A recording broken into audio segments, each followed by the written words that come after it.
নমস্কাৰ। আজি মই আপোনালোকৰ ওচৰত আমাৰ এক্সেছত থকা এটা ষ্টেটমেণ্টৰ বিষয়ে ক'ম, যিটো নেকি most powerful statement.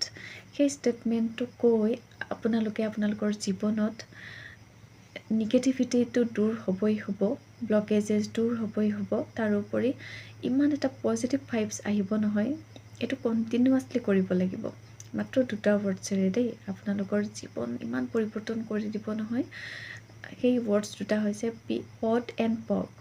Pod and ক'ব লাগিব, POD পড এণ্ড পক, POC পক, পড এণ্ড পক, পড এণ্ড পক।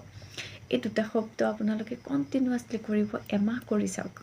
আপোনালোকৰ দেহটো সম্পূৰ্ণ ৰূপত এনাৰ্জি, মানে এটা এনেকুৱা বেলেগ ধৰণৰ এনাৰ্জি পাব, যিটো নেকি আগতে কেতিয়াও পোৱা নাছিলে।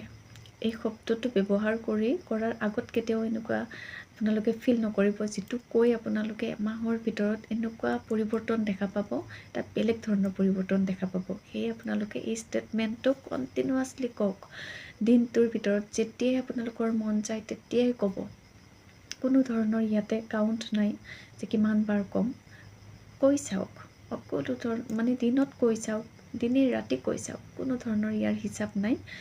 আৰু এই ষ্টেটমেণ্টটো আপোনালোকৰ যিকোনো ধৰণৰ যে আমাৰ কেতিয়াবা গা বেয়া লাগে, কেতিয়াবা আমাৰ নিগেটিভিটি ফিলিংছ অনুভৱবিলাক হয় ন, আৰু সকলো ফালৰ পৰা ব্লকেজেছ মানে আহি পৰে, সকলোবিলাক ৰিমুভ কৰিব। কৈ চাওক এই ষ্টেটমেণ্টটো। ধন্যবাদ।